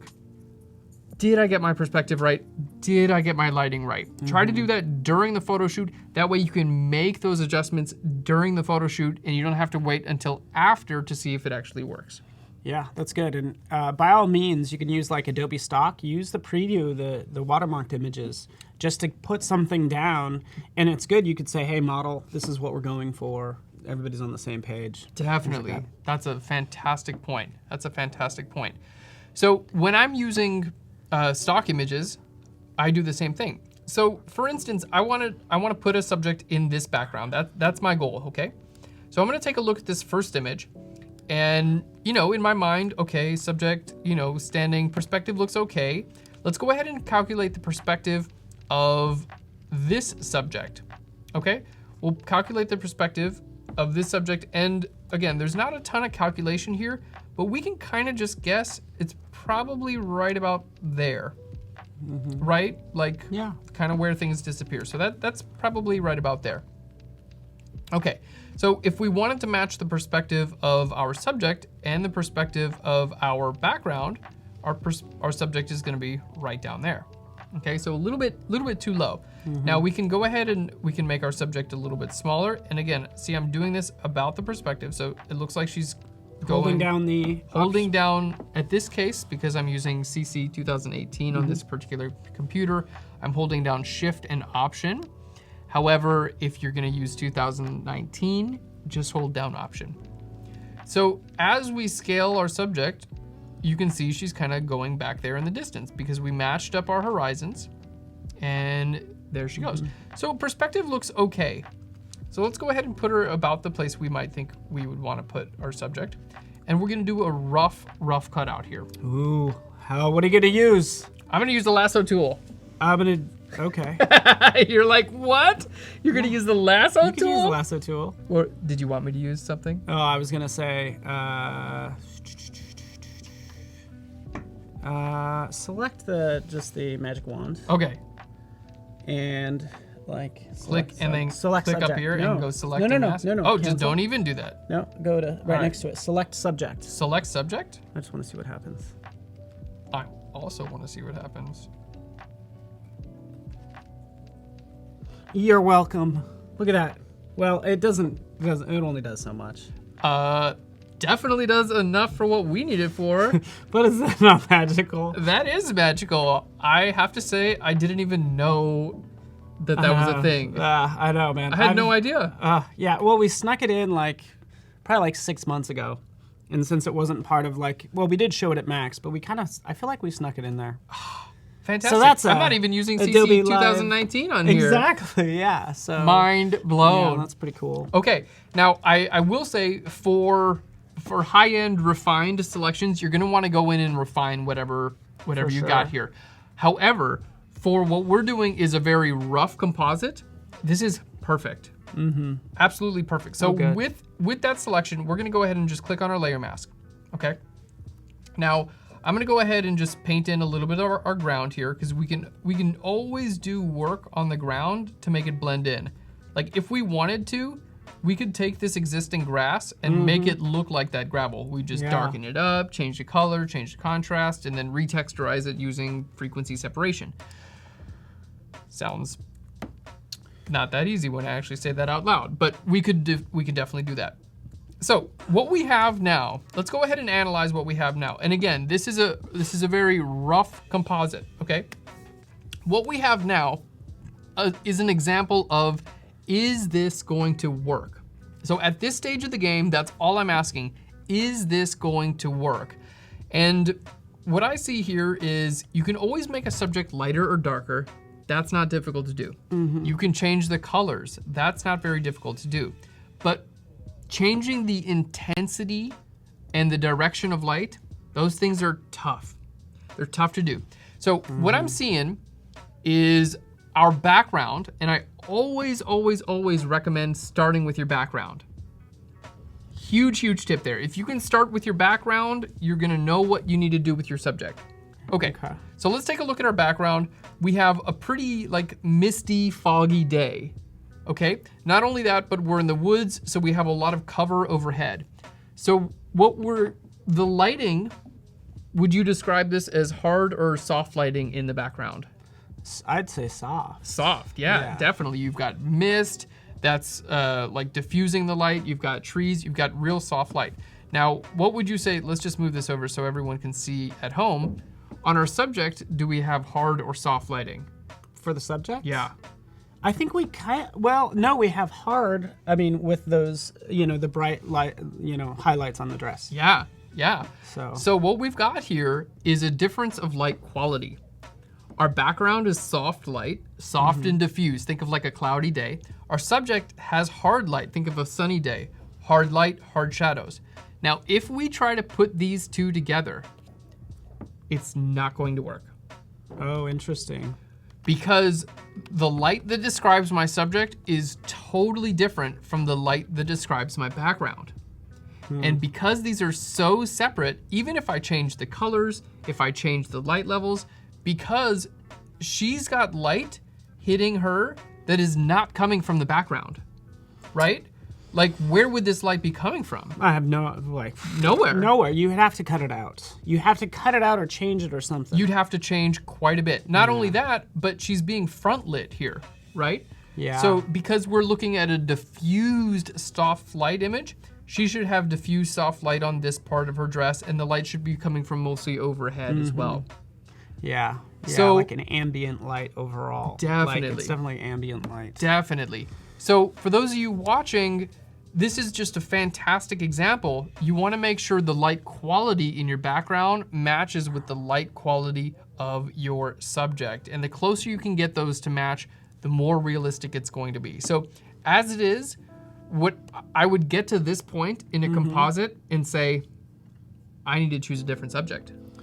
Yeah, and this is just a good example of like, you're kind of showing what doesn't work, Yeah. which is just a huge thing. Because again, you Exactly. thought it did work, maybe the perspective matches, but you notice those hard highlights and you're like, I'm not gonna be able to, it's too much work to change it. You know, Almost, and we've got some right? questions in the chat. Could you change the lighting on your subject? The answer is, in order to do it well, we're basically talking about painting our subject. So we'd have to paint out all of those highlights from our subject, and then we'd have to paint new highlights on our subject as well. And if you are an experienced painter, then I think you got a good chance at being able to do this and changing the lighting. If you're not an experienced painter, I would find a different image. And personally, I'm not an experienced painter. So I would say I'm gonna find a different image. Because you're just trying to make things match that are very, very different. Yeah. You know, it's like trying to put like chocolate pudding in a grilled trout dinner. That sounds disgusting. You just use something other than chocolate pudding. I was just trying to. Are you getting hungry? I know we only have you for like 30 more minutes, but please. We got 30 minutes still. And actually, it looks like, if you're ready, look what that says. The challenge submission deadline. Yes, it's time for our challenge submission. 000 says, whoa, it's time. Shall we do that right now? Let's do it. Well, Let's do alright. it. I'm excited.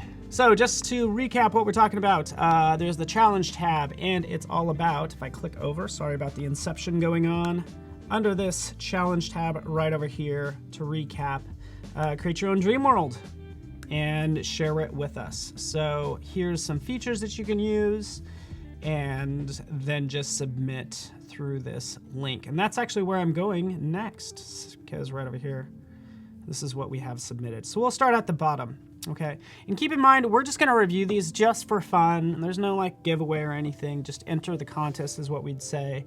And on the 10th is when you have to have them all submitted. But check the terms and conditions. Hopefully we can get somebody to, actually there should be a link for the contest in the challenge tab, but we're just reviewing them for fun. Fantastic. All right. Ooh, Tim's getting in on the action, huh? Say what? Look at this. What? That's the Gus bot. That's the Gus bot. That's Gus. Taking off into space. Is that you? Yeah. That's was that like last year, November? Because you got that little stash going on. Last week. Last week. Wow. Look at you. Fantastic. Oh, I love it. Tim's having a good time. Oh yeah, you had a With mustache Gus. when we did the live, did our little chat. Very nice. I love it. I'm digging the mustache. That's one way of definitely letting yours being seen. Very Alexi. cool. Yeah. And again, I don't know if these have been created within the past hour or previously created. This definitely looked like it took time, Yeah. but is Yep. nonetheless Took some time and some effort there. very cool. Like, Yeah. talk about kind of like the lighting that, you know. Yep, so here we have an example of what we were talking about, changing light direction. So you can see our Photoshop expert here darkened one side of our subject's face and lightened the other to simulate what's going on with that candlelight. Yeah, and I think a mistake a lot of people make is they'll almost make the blacks too black, but the blacks match the background. So there's not a true black here. There's It's not like a they've true taken black. the darkest color here and used it on the side of the face. Yes. Right? When you say that's a good... Yes, and one thing that I would recommend for anyone who's working on doing something like this, when you have a warm colored light source like a candle, your shadows will actually be cool.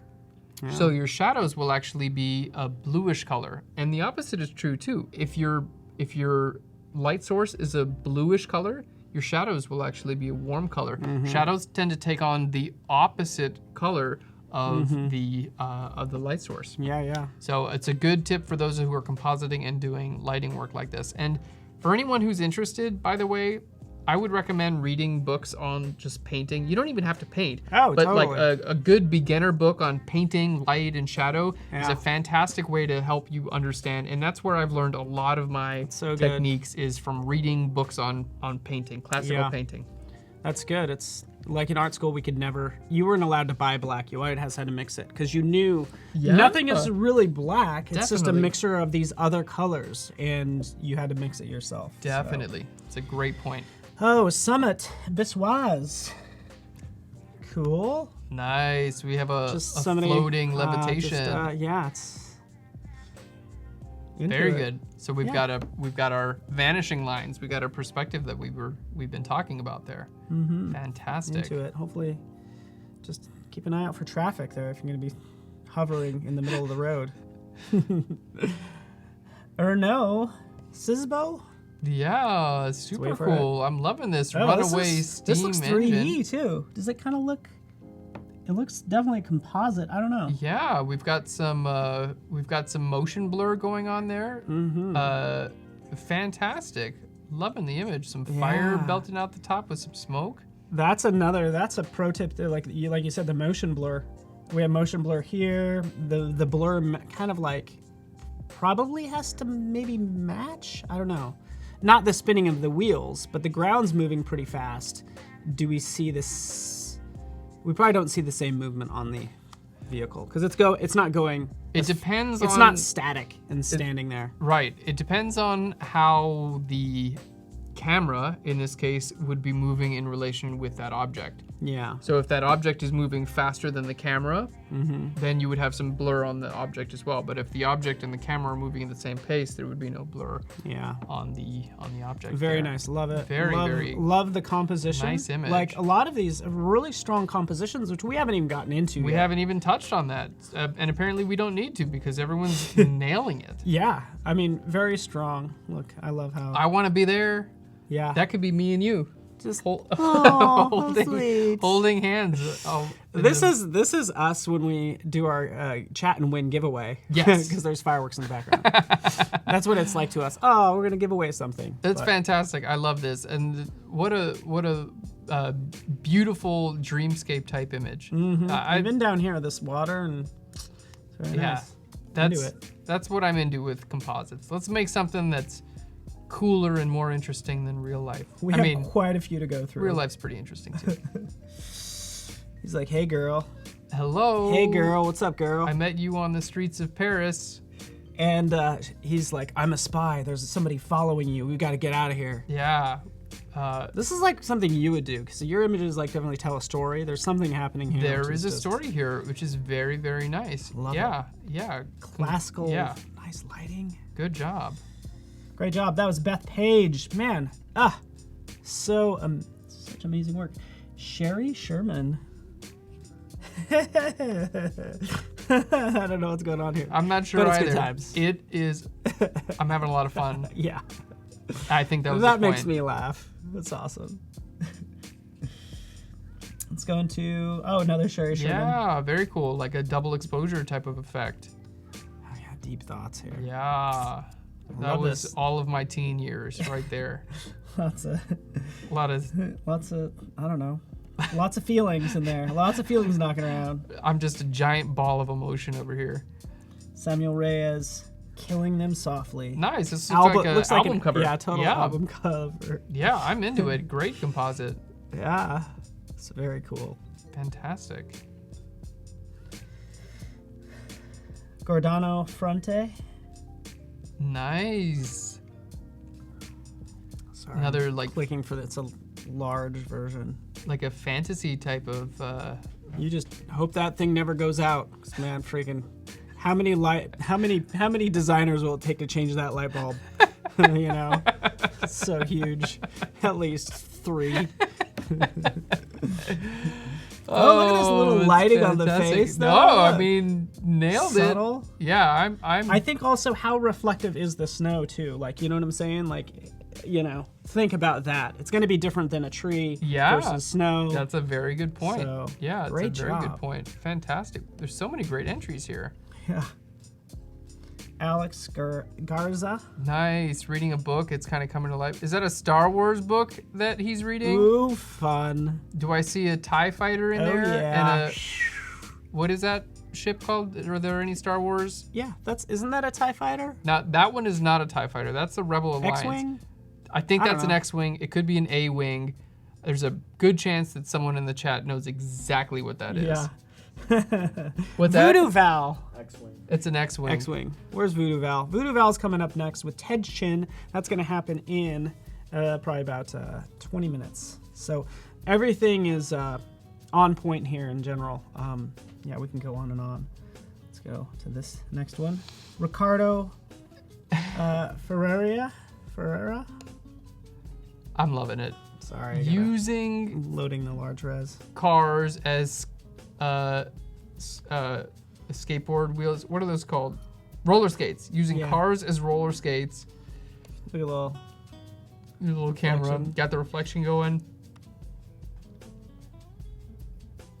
Into it. It's really fun. Anything with See, dinosaurs wins my appreciation. Right? Colby. Oh. What's up, Colby? Sorry. A little look into the miniature world here. What's going on? Hey, we're just hanging out. Just hanging out with my friends. Hanging out with a little guy there. Possibly eating a banana or... No, that's a bong. Oh, okay. So, Eating a bong. eating a bong. You know how you eat bongs. Well, you know, to each their own. Ooh, I love this because I kind of know what's in there, but I kind of don't. I don't know what's in there. Is that a koala? That's what I think is fun about this. I think it's... Ooh, it might be koala. It looks to me like a baby koala. Yeah. If this is titled Baby Koala in an Egg... No, we just have Jonatas Lima. That's all we have. I'm into it. Yeah. I Very love cool. this effect, and yeah, that's really cool. I love it when people do things with compositing that I would never even think of. Mm-hmm. I think it's absolutely fantastic. Is that a composite? Because it just looks real. Yeah, good question. But shout out to Anoop Barar. If this is a composite, congratulations. Yeah, that's serious. fantastic. Seriously, the fact that you're like, is that even a composite? That's the highest compliment. No idea. Ooh, Julie Cochran. Wow, nice fine art shot Beautiful. here. Julie. Showing up into all of this, into every single aspect of this. Yeah, This is my favorite. same here. I am absolutely digging it. So many great submissions. All right, What a Van fantastic- Damme. Van Damme is 11 years old, I think. Correct It says me, 9. Van Damme? It says right oh, there. sorry. Yeah. I'm way off. Uh, Van Damme and also has a sister. Sorry, 9 years old. Van Damme, you are off to a wonderful start. Congratulations. I'm so excited to see you working with composites at 9 years old. By the time you're my age, you are just going to be lighting the world on fire. Yeah. He's the best. Probably much younger than I am currently. But great job. Yeah, I know. Really, I hope to be working for him someday because I probably will be. We're all working for him Right, one day. just like I'm gonna try to stay on his good side. Ryan Nielsen, hey, like you said, same thing with dinosaurs, aliens, Yeah. end of the world, Explosions. cats Cats. with lasers Police. for eyes. Is that... Who's that guy Donald wearing all Trump? the white? That looks like Donald Trump. I think it is. I was like, I think there's a deep message here. I know. There's a lot happening, but into the explosions, into aliens, into it, Ryan. Great job. Mark Myers. Whoa. It's like invisible people. Ooh, I like how this is a shout out to the past, sort of like compositing old and new. I'm into that. Like an Oregon Trail kind of thing. You have died of dysentery. Oh, I hate it when that happens. It happens literally every time you play Oregon Trail. And then this one, There by we the go. Adobe Live team, which is just a placeholder, says, you know, that's the stopping point. for Okay, us. I'm digging it. But wow, shout out to all these amazing works. By the way, this is how you enter right here. You can get to this from the challenge tab, and then view gallery is all we were doing. So jump in there. I encourage you to actually jump out to their Behance work, appreciate their work like we're doing right now. I think everybody did a fantastic job, and thoroughly impressed with everyone. So pretty fantastic work we have going on here. So thank you, everyone. Everybody wins today. Yeah. We don't really have a giveaway for it, but You win our love and appreciation. Yeah. For sure. really I impressed. have so much of that to give out, and all of you get just a bunch of it. Yeah. Well, we all are getting something. We're all winning because we get your free knowledge and tutorials, essentially, kind of what you're showing us, which is awesome. So just a time check real fast, just so you know, we have probably about 10 more minutes, so we can kind of still continue on this, right? Fantastic. Let's do it. So we've got some other great things here. Oh, by the way, Yeah. do you need a save, or how you doing on that? Because Jan Eric did mention that earlier. Do you need a save at all? At any point? Or not? Don't worry about it. Control or Command S. Done. Yeah. But I appreciate that's that. something that we often forget as you're going along. I'm sure you've done that when you're like recording and you're like, I didn't save that at all. I want to provide the source file. Oh my! Thankfully, we have a fantastic team, and we have a great set of checks and balances in place okay. where we verbally say, because I record tutorials quite a bit, so we have a separate audio recorder, video cameras, and screen recording going on at the same time. So we do audio. We say sound speeds when we start the audio. We do camera speeds when we start our cameras, and then I do screen speeds when I start my screen. So we don't start the tutorial until all those have been said. Mm-hmm. Oh, nice. And since we've implemented that, Good pretty little good. system. Pretty good. Exactly. Yeah. Into it. So what we've talked about here is a lighting match and the difference between hard lighting and soft lighting. And some people have asked if blur might solve this. And blur would match like hard edges, but in this case, this is hard lighting. And what we're mainly referring to is, if you can see, for instance, like this highlight here, okay, this well-defined highlight around the subject's dress. If I just re-enable the layer mask here, you can see that this is coming from a light colored background, okay? That's very light in color, and that's reflecting off these areas. However, we can see in our new background that our background simply lacks that lighting. It does not have the lighting that would create these lights here. For instance, this would be a lot of light coming from the front that would actually shine through this dress. So these are telling me that this is simply not going to work as a composite. Okay, so it's time to start choosing a different image. So let's go ahead and choose a different image here.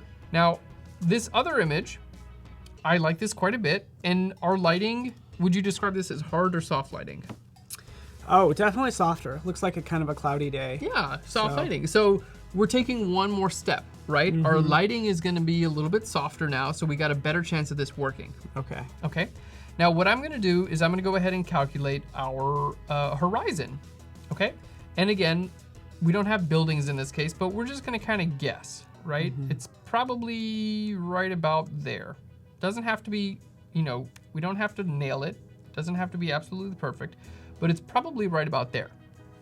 Okay, now earlier we talked about matching horizons. So again, if I'm looking straight out in my background photo, my horizon's gonna be right in the middle.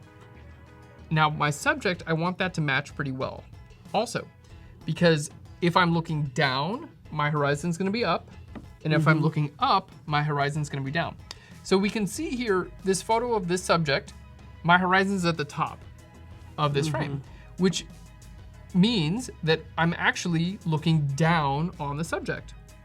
Okay, and that makes sense. Looking at this image, you can see the tops of my subject's shoulders a little bit. Okay, you can see a tiny bit of She's probably looking up a touch, because I feel like she's looking at the camera. She is. She's looking up. She's like, you better not screw up this photo. That's what she's saying.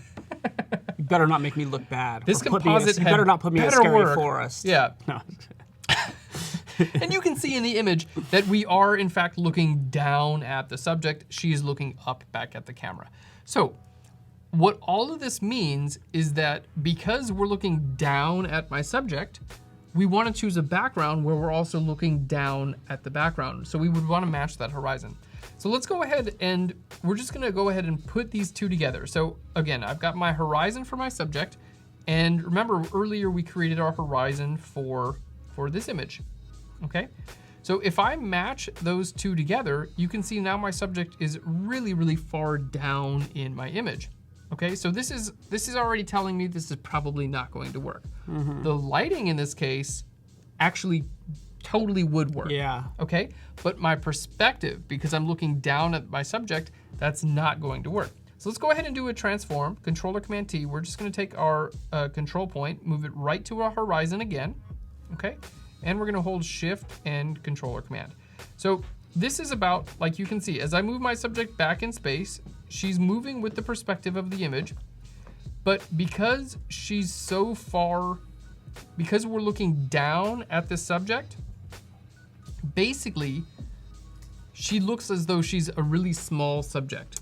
Yeah, she does. Okay, and moving her up is not going to work because the perspective is not going to match. So this is another case. Let's just do again a super cutout. Maybe we can do select subject again. Let's see if that's gonna work. By the way, so just to recap, if you have the selection tool, actually under the select menu, go down to select. And then subject. So it doesn't matter what tool you have selected. If that's the case. How did they figure this out? I don't know. It's magic. It's probably someone in this building who figured it out. Amazing. We're at Val, Adobe, it's right? amazing. Voodoo Val's in the house. She's up next. About 15 minutes in the house with Ted Chin, who just walked in. All right, welcome, buddy. it's a party. 10 minutes away. Ooh, yeah, we probably only have about less than 5 minutes. Let's go But ahead. how easy was that? We needed to cut her out. Boom. That was done. fantastically easy. So we put a layer mask on our subject. The lighting matches, but because that was just a difference in camera angle, okay? Just that difference in camera angle, the horizon being low in our background photo and high in the photo of our subject, just that difference means that this is not going to work as a composite. Yeah, Okay, so these are a couple other things. I wanna help everyone learn how to see these images and see what's gonna work and what's not gonna work. This is key, like image choice essentially is what we're Image talking choice, yes, it's a very important thing. Okay, so let's talk about our very last image here, okay? Our very last image, and we've got just enough time to see how this works. We can calculate the horizon. It's gonna be right about here for this subject. Again, if you were to follow these leading lines on the ground here. And while you do that, by the way, Jan Eric's question about there was perspective warp. Perspective warp isn't going to do this because if you don't have, you can answer this too.